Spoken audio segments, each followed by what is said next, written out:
dutangiranye hari uno wapfuye, umuntu yari yapfuye hano, abantu bafite agahinda bari barimo bararira, umuntu ngira ngo muramubona ko yapfuye.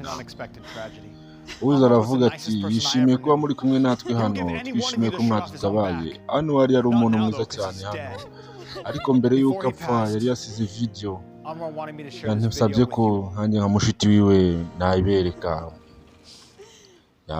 Bararira. Kumbe Anwar niwo. Ndasuhuza buri umwe, niba urimo urareba iyi video ubaha akanya napfuye. Ati ndizera ko ntambaye karuvati y'ubururu mvigicucu. Ati icyo mugomba kwitaho uyu munsi ntabwo ari umunsi w'akababaro, mugomba kwishimira ubuzima bwanjye. Ati icyo navuga mu buzima bwanjye, narakoze nakoreye ifungo, mfite amafaranga menshi navunitse. Ati impamvu iyi video kwara kugira ngo nerekane ugiye gutwara ibyo navunikiye igihe cyose nari ndimo. Nta byo kubabara hano, iyi message igereye ku rukundo rw'ubuzima bwanjye. Haguruka mukunzi, karabaye. Aya masadunda se urinde? Nzi umukobwa arimo aravuga ni jyewe. Wowe ki?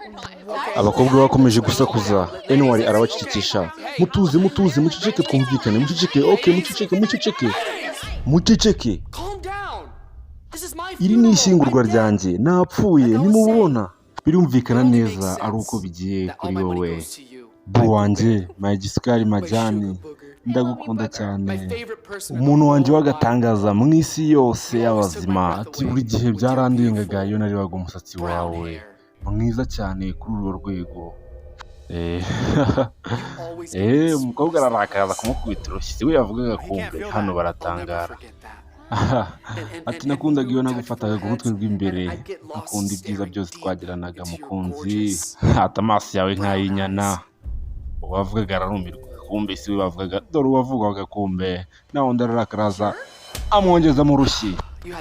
Wari ufite uruhu rworoshye nakundaga gukoraho, ariko ibyarutaga ibyo byose ni ukuntu nakundaga ukuntu twari tumeze neza.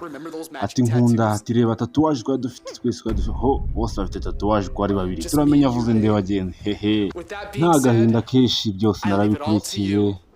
Ndavuga we Riza, bose barakebuka baramureba. Riza ari gusohokana n'ikindi gisore, kumbe ni muri ukuntu byari bimeze. Riza warivugiye ko na nyuma yanjye yo gupfa nta wundi muhungu uzakunda, nawe niyo mpamvu ugiye gufata amafaranga yose ukayarya ukayenjoyengamo ukihanagura amarira. Hanagura amarira ubundi urye aya mushuti wanjye magara Adamu, burya azaba hari kubera wowe nk'inshuti yanjye. Nari ndi kumwitaho, ndi kumutunganya neza nk'inshuti, gufata ku mafaranga kumufasha gusa.